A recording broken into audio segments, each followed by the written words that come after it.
Hi guys, welcome back to another video. We've had some glorious weather and it's Sunday evening. I'm just going around doing the chores and I'll bring you with me and show you what the farm's looking like.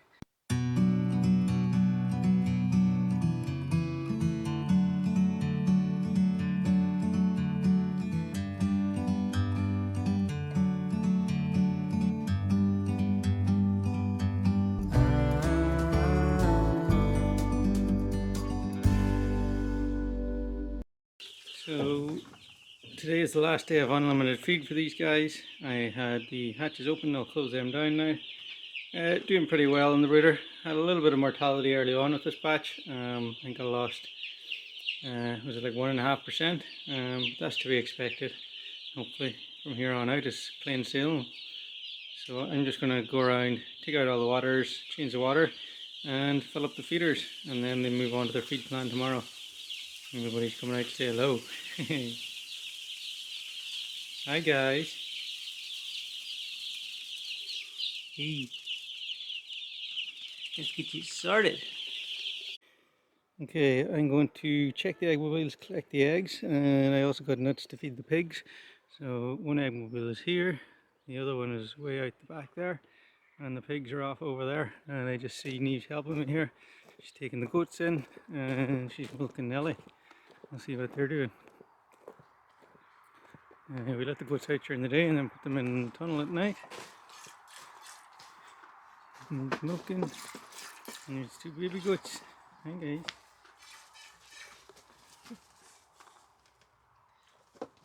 When he's looking for some nuts. No, I normally give her some. Here's your bucket. It's outside in the field. I'll get it. Let's get some nuts for one egg. So we just give the goats a gobbledygook during the day for shade. Give them water and nuts and hay. Because there's only two goats, they generally, and one is lactating, they generally have nuts most of the time. Just in case they need it. Oh, he's starting to skip, look. Oh, these guys are having a little play. There you go.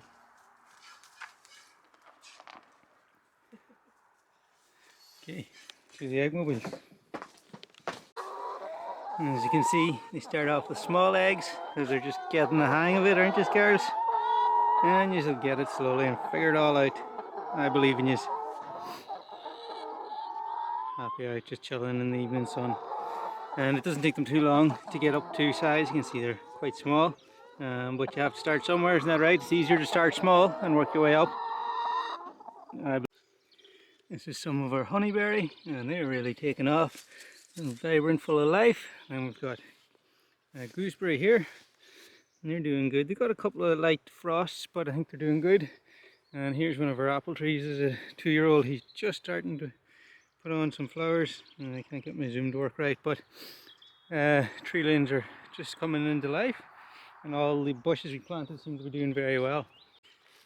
This is some of the cob trees, and you can see you're coming on nicely. And these are raspberry canes, just starting to put on a bit of leaf. Happy out. And we've got grass is coming into growth. This has already been grazed, and we've left a good stand on it. You can see there we've grazed it off pretty good, and now chickens will hit it and then it'll recover. We'll see here the piggies home. Hey piggies! Oh, there's the piggies. Hey piggies, just want something to eat?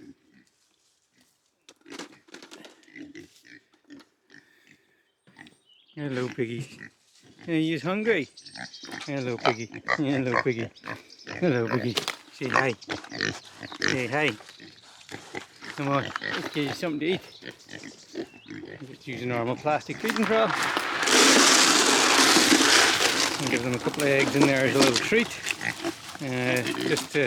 I'm trying to get them more friendly, more used to me, so I can pet them. And yesterday I couldn't even, well, the day before yesterday I couldn't even rub them.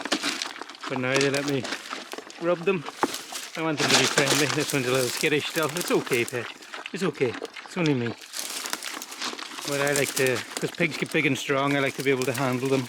I like to have them used to being me around them. And you have to obviously start that early and imprint it on them. Keep them happy.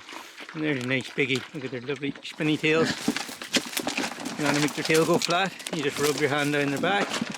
And this one's going to make a liar out of me. There we go. Flat tail, curly tails. Oh, girls. Oh, I love pigs.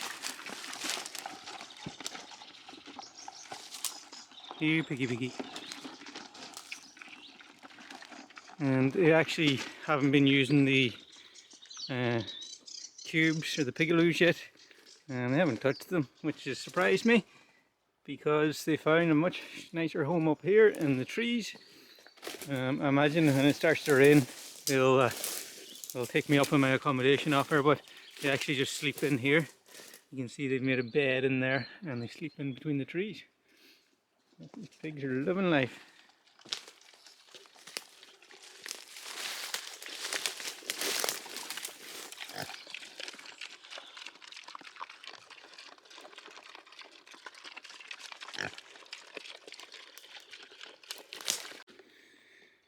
For small batches of pigs, this electric fencing is just ideal. I mean, you just got to get it straightened out, and it's not even like tight or anything, but it's enough. The pigs can see it, they feel it when they hit it, and it keeps them in here. I mean, when I put them in first, they broke out through it, broke back in, and they haven't touched it since. And they had been trained to electric fence in the shed a little bit, but they know it now, and it's pretty easy to keep it hot because it's only 3 lines of wire. These guys have a lot of work to do in here. As you can see, they've already started to clear this off. And now what I'll do is I'll keep moving the feed trough on through all this brush. And we've got to go through all over here as well. So I'm going to be in this paddock a little while. But as the pigs get bigger, they'll have more disturbance ability and we can move faster.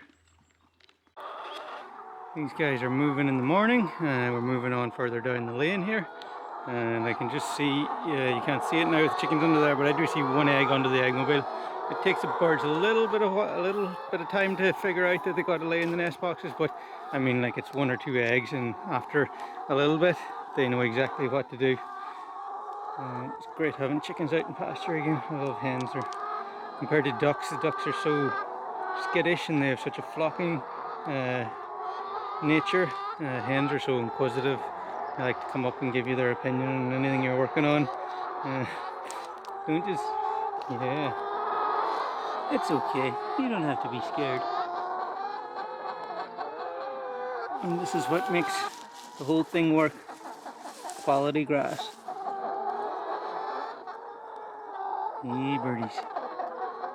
Yee birdies. Hey, I gotta go check for eggs and then get on to the broilers. So I've taken 34 out of eggmobile 1 and 10 out of eggmobile 2, and my thinking on that is eggmobile 2 was out the front of the farm, and so there's a lot more action out there. Those hens took them longer to come out of the eggmobile initially and took them longer to start eating their full feed, and their laying is a lot delayed compared to these guys who are out here out the back.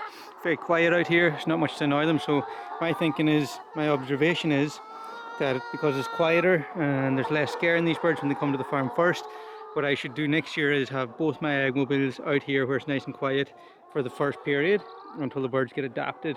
So that's just a little observation. Mightn't be the case, but it kind of makes sense in my head. So that's what I'm going to do for next year. Take both eggmobiles out here where it's nice and quiet for the first couple of weeks till they get settled in, and it seems to make a difference here in production. This pear tree is really starting to put on a lot of leaf, and same as this is a cob. He's doing well, and I just see plum trees over here seem to be jamming it. Here's one here's really giving it socks. These are 2-year-old plum trees, and they've put on a lot of leaf. And beside them we've got, this is blackcurrant bush. They're all blackcurrant bushes on this side, and then they're red currant, sorry about the shadow guys. This is red currant here. They all seem to be going hard at it, which is good to see. Sheep are grazing away here happily. A lot of people can't understand how I can keep sheep inside these little fences, and it's very simple. Sheep are a very easy animal to manage. As long as you've got them in plenty of grass, they're going to be totally satisfied. 90% of, even 95% of sheep, if you've got plenty of grass with them, they're not going to go anywhere. There is going to be 5% that are just they're troublemakers. Those guys, you need to send them straight to the butcher, to the market, wherever you offload your sheep, but you don't want them on your farm. But these guys are a complete pleasure to work with. And there's some really nice ones. I really like this one out on the left here. She's just a lovely looking sheep. A nice star on her face, nice curl on her horn, and she's got a nice conformation between her front shoulder and back. I mean, I just like to look at sheep now pretty much. Economics of them on the farm. They're lawnmowers. Very difficult to make a whole pile of money out of them. To the financial inputs of the farm, but they're beautiful to look at, and I love the sound of grass munching.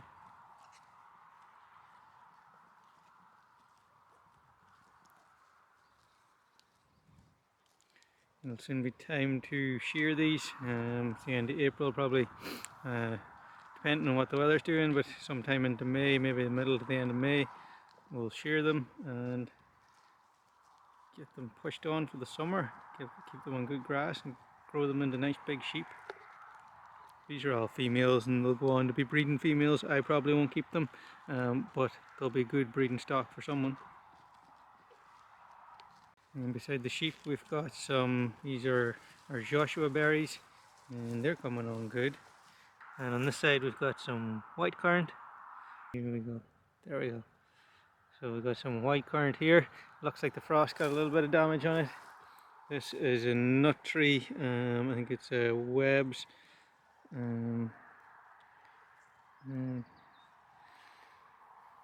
Things are coming to life. I've just fed our broilers here. These guys are they're 3.5 weeks old, and they're going to be in these pens here for today's Sunday for 10 more days, and then they'll go into the free range roller pens with the netting around them. And I'm just having to fine tune my feed again, because the feed plan I had developed was based around an 18% feed. I've gone for a 21% feed this year, so I'm feeding a little bit too much, and I'm just fine tuning that as I go along. But birds are doing really well. This batch here had a 3% mortality rate in the brooder, and I think I've had 1% since I moved them out here. But I think they're settling down now. It's a little high, but I mean, it's totally acceptable, and I just always like to keep working away at things like that, like mortality rates and that. There's always little things you can try and get them everything a little bit better, and as long as we're constantly working at these things, we'll constantly be improving. We move these once a day. I move them first thing in the morning, so it's evening now. Tomorrow morning you can see the dolly over there. We'll move them forward one, and we'll keep going until we get to the end, and we switch and we come back. I was just looking at my willows over here. They seem to be kicking off. You can see the benefit these guys are doing to the pasture. They're putting down their droppings, and it's spreading nitrogen on the field, and then the soil life and the microbes are going to take that and turn it into some rocket fuel for the grass and shoot up loads more grass.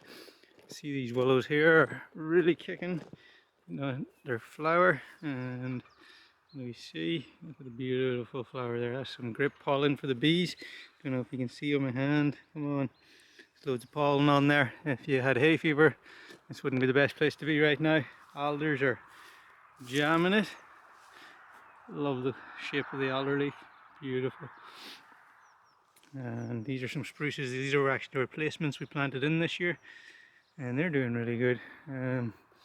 Our garden beds are good, and we still got to come back and finish this little triangle, but it's not on the highest of priority list. We got our potatoes in these beds here, and these been seeding, so we'll be doing a lot of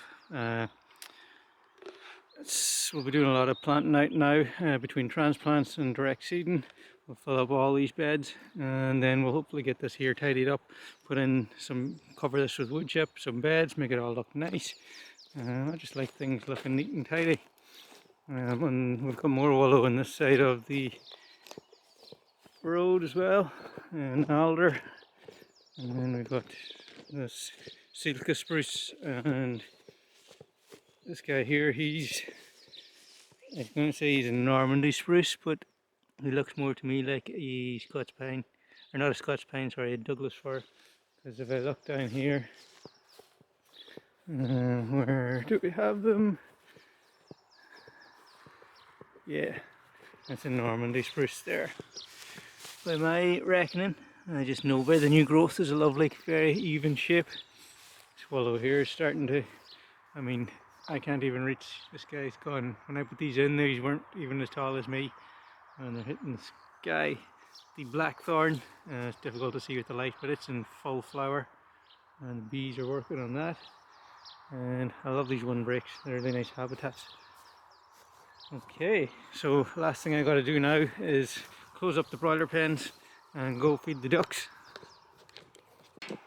Ducks are just chilling in the corner, loving the outdoors.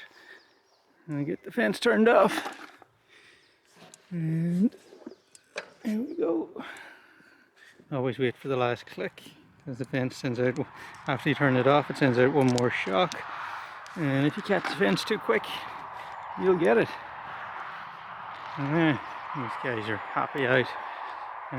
These guys are only 3.5 weeks old, and they're so big. We'll put their feet in, and then we'll come out and see them.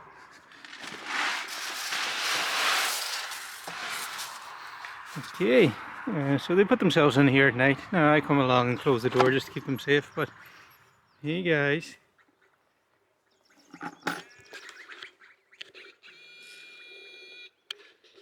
Hey guys. They're quite skittish, and they're happy outside. Starting to feather out nice. I think we'll probably take these guys and process them around 8 weeks. From my research, that's the kind of the optimal window. Then you got to wait till almost, I think it's like a 12 weeks, or maybe even closer to 16 weeks to get them when they're changing their feathers. Otherwise it's really difficult to process them without waxing them. And I don't have a waxing setup, so you can do it with a poultry plucker, and you just got to, I think there's a bit of a recipe for getting it, and you'll still have to manually clean them up.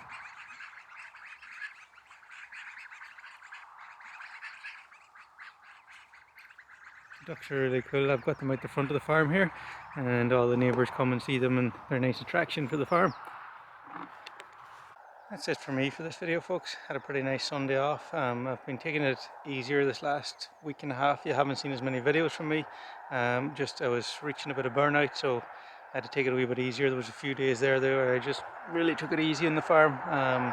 Didn't get as many projects done as I'd like, but it's just a reality. When you're building a farm from scratch like this, you end up pushing too hard, and you can't do that because you got to look at the long game. And it's only the start of the season, so I decided I'm going to take it easier for a little bit. Got John, my intern, starting here in the farm this coming week, so I'm getting ready to get back at it, and I'll see you in a video soon.